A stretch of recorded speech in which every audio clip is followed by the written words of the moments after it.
So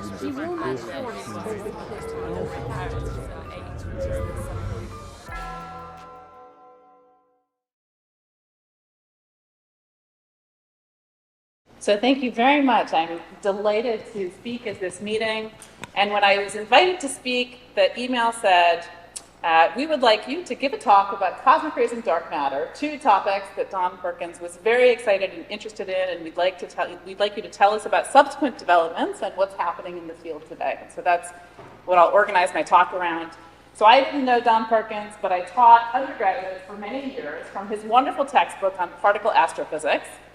And so we've heard a little bit about how inspirational his textbook on high energy physics was. So the kind of last chapter of that book, he expanded into this wonderful textbook, which I think he was bringing up to date and revising really enormous revisions between the first edition in 2002 and the second edition in 2009. So I think in the preface that he wrote to the final edition in 2009, you can really hear his great enthusiasm for this subject area. So he writes about the first part, that in the first part of this book, discussing the standard model of particle physics, you could say that extremely well understood subject with agreement between theory and experiment better than 1 part per million in the case of QED. And whatever the form might be of an ultimate theory of everything, if there is one, the standard model of particle physics will surely be part of it, even if it only accounts for a paltry 4% of the energy density of the universe at large. The second part, he writes about the great questions and mysteries in cosmology, chief among them the nature of dark matter. So that's what I'll talk about today. And in the third part, he writes, this is concerned with the study of the particles and radiation which bombard us from outer space.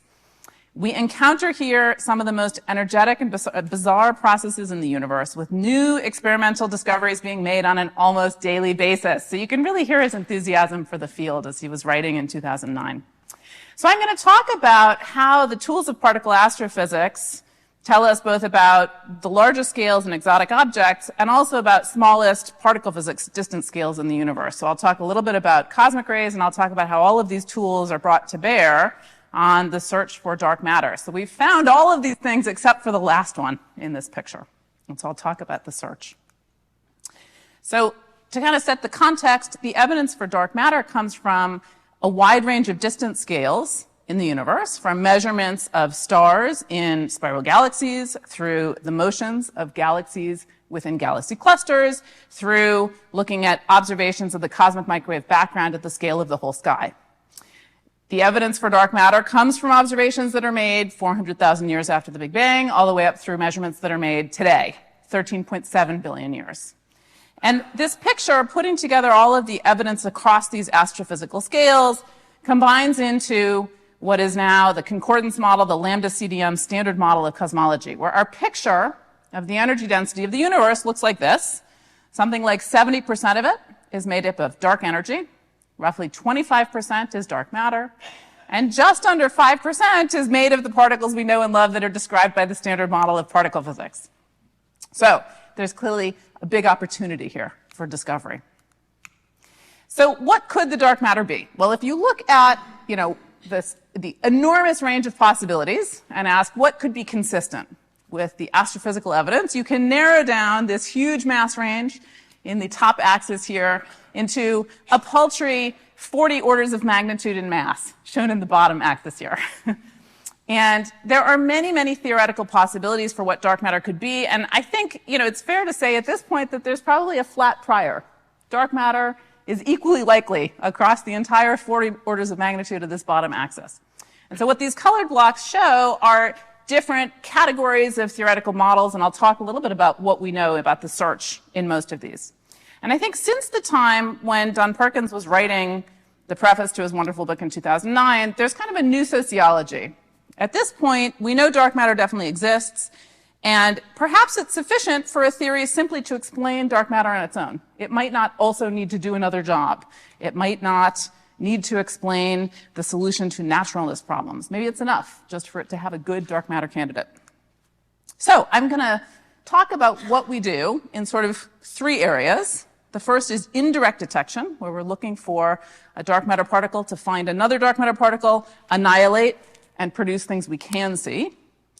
I'll talk about direct detection, which is my own field, where we look for dark matter to interact with an atom in a very sensitive terrestrial detector. And I'll make one comment at the end about complementarity with collider production, which you'll hear more about from Daniela later. So indirect detection strategies are concerned with using the study of particles and radiation, which bombard us from outer space, to look for dark matter, rather than to look for the characteristics of some object producing them. And there are three main channels for this. And I'll focus on the first one, which is self-annihilation. So we can imagine weakly interacting massive particle, or WIMP, dark matter candidates, annihilating through some process that produces perhaps gamma rays, or neutrinos, or proton and antiproton pairs, or matter and antimatter pairs. This is not the only possibility. There are also experiments that I'll show one result from that look at decay, producing perhaps sterile neutrinos, or conversion of axions producing photons, but I'll focus on this first category. So the self-annihilation signal that an experiment might hope to observe using cosmic rays, that signal as a function of energy depends on the annihilation cross-section. That's the thing we're trying to measure. It depends on the integral along the line of sight for the instrument. And it depends on the energy spectrum produced by those annihilating dark matter particles. And so what this figure shows is that annihilation spectrum as a function of energy. And what you see along this kind of top row here is a range of different particle candidates. And so you see there's a huge range of energies that are spanned here. And what the vertical axis shows is the signal energy that a particular detector might observe. And we can interpret that as a frequency. And if we interpret that as a frequency, this list of names on the side are various experiments that are studying different parts of this frequency band. The colored blocks in this region show different signal channels. So for example, I'll show plots later that look at BB bar annihilation, which is down here in dark blue. So there are various channels that different experiments look at. And depending on what band and energy an experiment is looking at, that determines the sensitivity to which category of dark matter model it's exploring. So this is sort of the current status of self-annihilation searches. We can plot this in terms of this annihilation cross-section on the vertical axis versus the mass of the dark matter candidate on the horizontal axis. And, what's allowed at this point is this white range in the middle. So this gray region is excluded because there would be too much dark matter to be consistent with the astrophysical data that I introduced at the beginning. This purple region is excluded by unitarity, conservation of probability, and S-wave scattering. And this green region is where we have current experimental constraints where, and I'll talk about where these come from, experiments can exclude dark matter with annihilation cross-sections within this green range because they would produce too much dark matter to be consistent with what we observe. So those constraints come from observations of dwarf spheroidal galaxies. So the Fermi experiment looks at that and can set constraints depending on the final state, excluding annihilation cross-sections above and to the right of these colored lines. And this dashed line in this figure is the same as the dashed line in the bottom. So we want to reach down to that line in order to probe the range that's compatible. And so what you see is this excludes masses below about 100 GeV in the strongest constraints. There are also constraints coming from TeV gamma rays. And so this shows TeV gamma ray constraints and prospects. And what you see is that TeV gamma rays can kind of reach down to this thermal relic density line up to just above the 100 GeV scale, up to just above the TeV scale. The great hope for probing most of this mass range up to the highest masses comes from the Cherenkov telescope array, where what you see is that predictions for future sensitivity of this instrument in different final states will cover all the way down to this thermal relic line up to something like tens of TeV.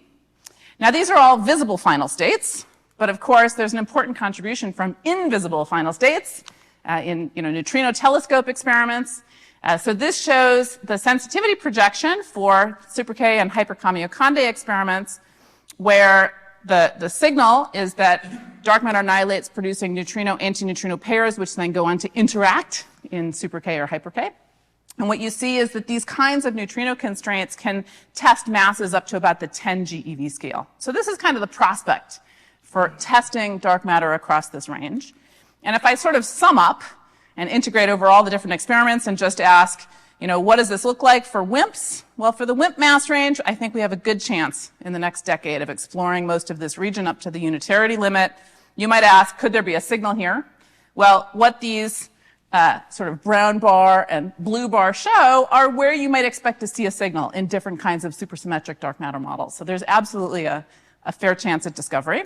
And if we look at invisible final states, so neutrino experiment contributions, there are prospects that are very interesting far beyond this just WIMP theory mass range. Going to much lighter and also much heavier masses, neutrino experiments will have a lot to say. So for example, the Dune experiment has interesting sensitivity down here in the kind of GeV scale mass range. And you can see the CTA constraints I showed up there in the sort of tens of TeV. And there's a wide range. And I should say here that current experiments are excluding the regions that are in the kind of shaded bars. And the dashed lines show where sort of the next generation of experiments are aiming to reach. So at this point, I'm going to move on and talk a little bit about what are the prospects for seeing dark matter directly interact by scattering off an atom in your sensitive detector. And here, the scattering kinematics are really determined by the relative velocity of an atom in your sensitive detector relative to a dark matter particle in the galactic dark matter halo. And the scattering kinematics have a beta that's less than 10 to the minus 3. And so this basically looks like classical non-relativistic two-body elastic scattering. And so in this two-body elastic scattering process, we expect to see the recoil travel forward relative to the incident particle direction. So because this relative velocity is small, the kinetic energy of the dark matter particle is small, the momentum transfer, the q squared in the interaction is small, and so the de Broglie wavelength of the propagator is large, which means that the incident dark matter particle can scatter coherently off of all of the nucleons in the target nucleus. And so we get a coherent sum of amplitudes. This process can happen in a way that's independent of spin. It can also happen in a way that depends on spin. And I'd like to highlight here, I'm kind of picking up right where the last speaker left off. So the first calculation of this coherent neutral current elastic scattering process was done by Dan Friedman in, I think, 1973 and published in 1974. And he starts out by saying, if there's a weak neutral current, then ...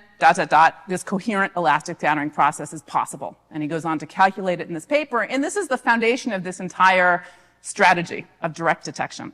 So in the first sentence of this paper, he begins with citing the recent experimental evidence from CERN and Fermilab suggesting the process of neutral current interaction. So in fact, it was this foundational work that went on to seed this entire field of direct detection looking for coherent elastic scattering interactions.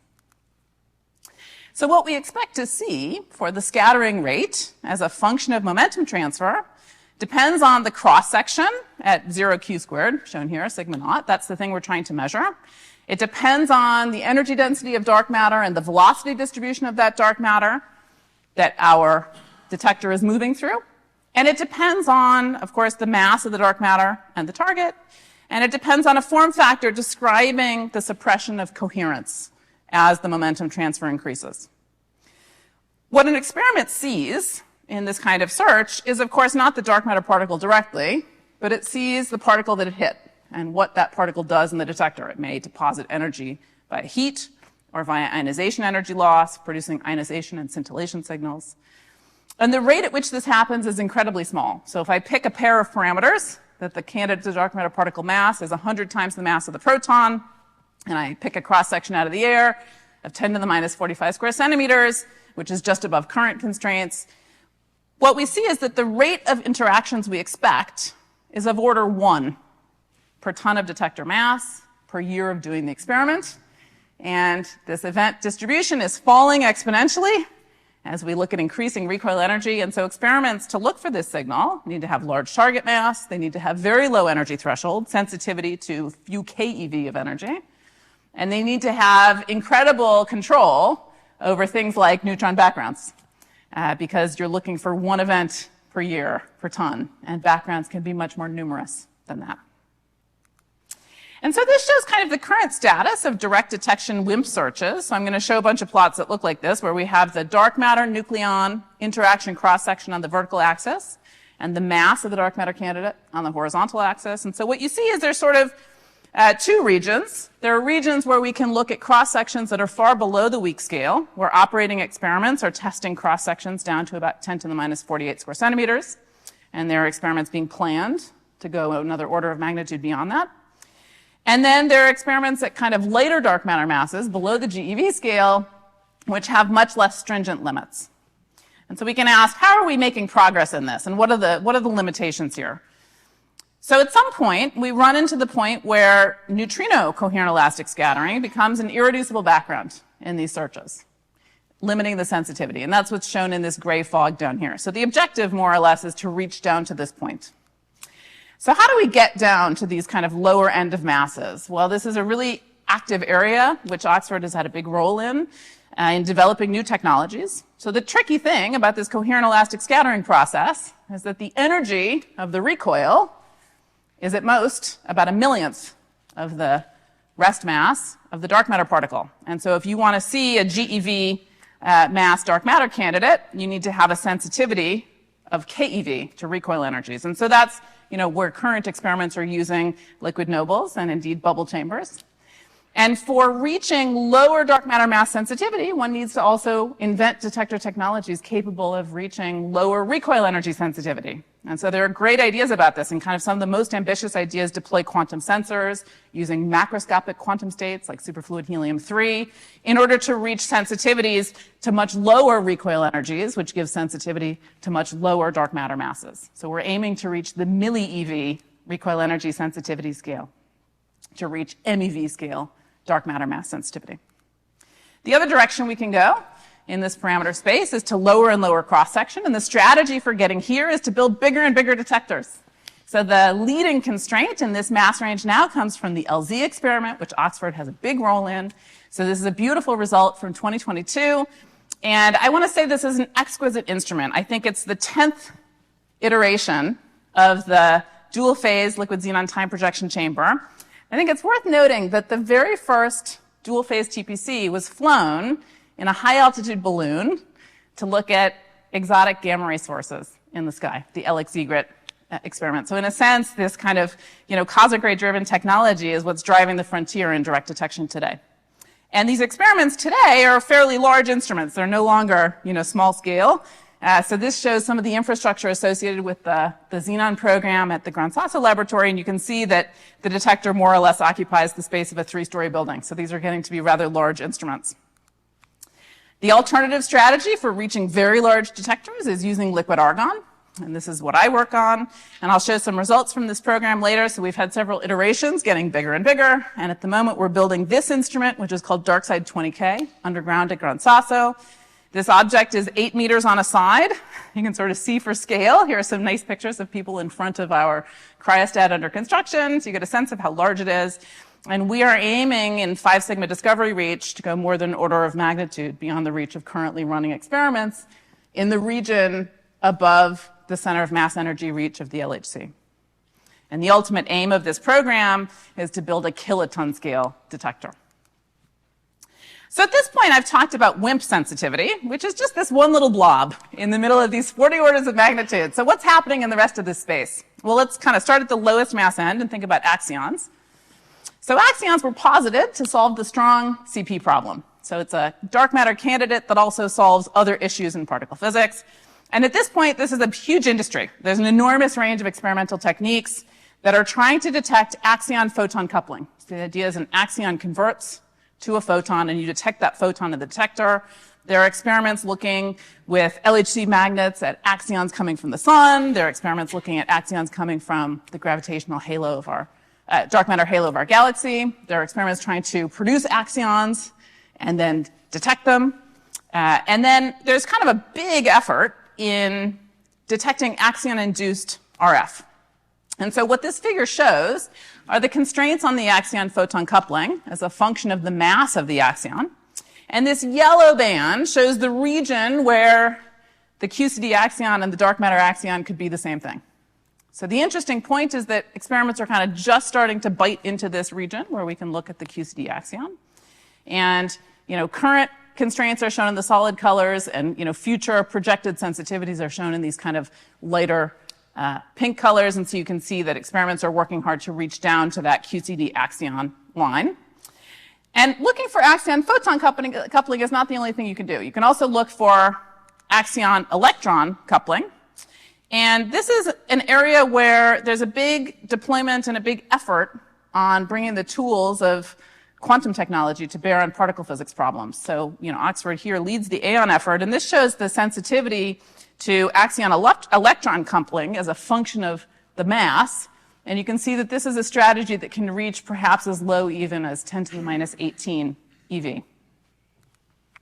So moving up in this mass scale, I'll talk next about sterile neutrino candidates.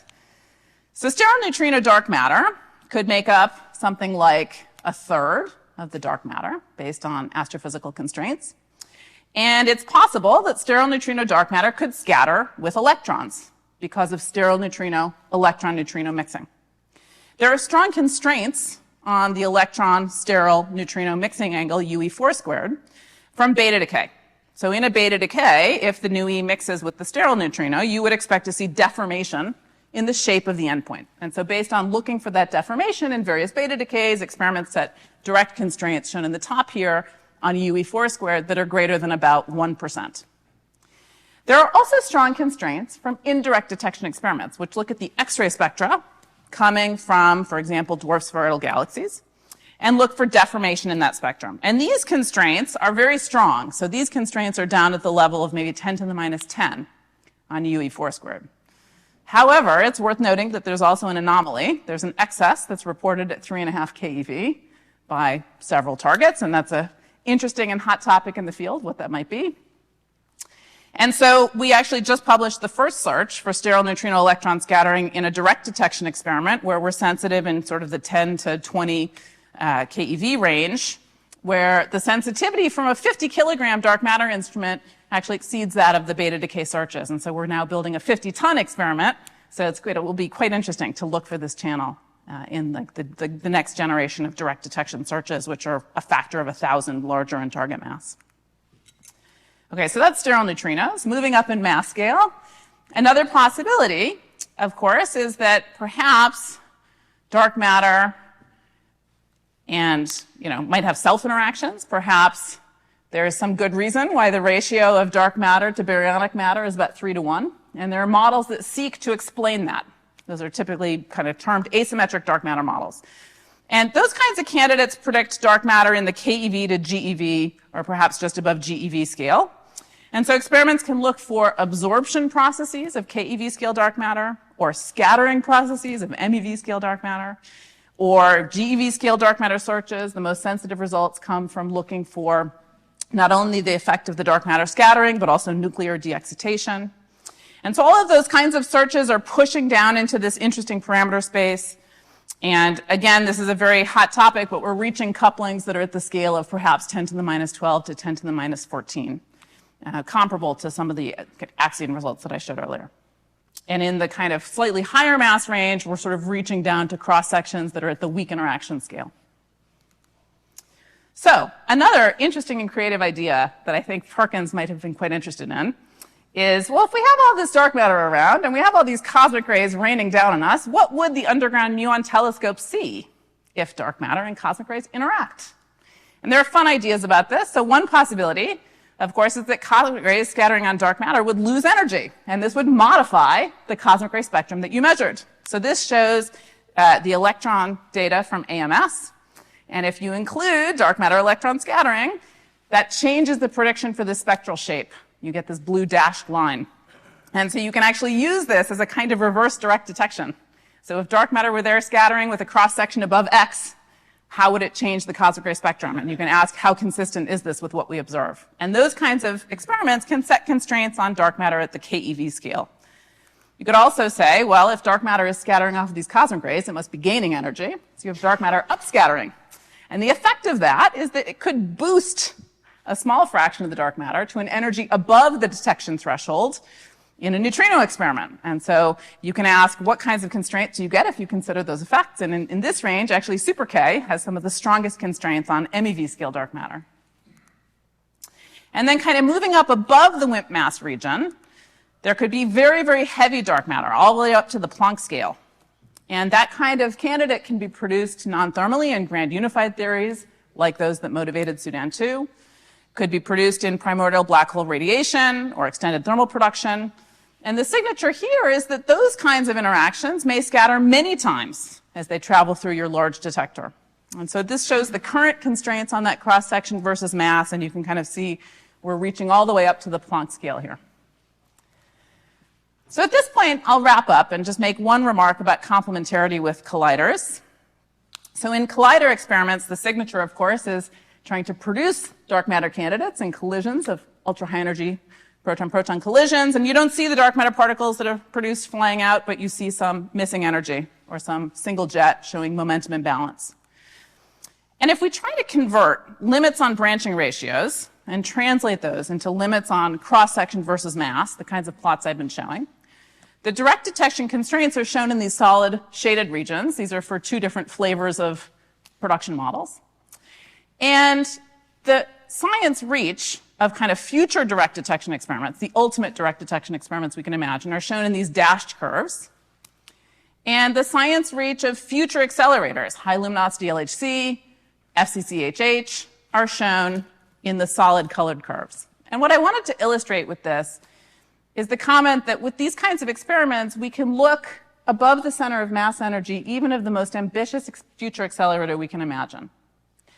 And so I'll close with this thought about complementarity, which I've stolen from Chris Llewellyn-Smith's excellent essay at the end of the Festschrift that was given in 1993 when Perkins retired. And I want to say thank you very much to Mandy Cooper-Sarkar for lending me this book, where I read this very, very interesting essay, where in an essay on particle physics in the future, the comment was made here that it's possible that the long-term future of experimental particle physics may be with non-accelerator experiments with which Don Perkins began his career, and I'll insert my own aside here, because they can reach, ultimately higher energies than anything we can imagine building here on Earth.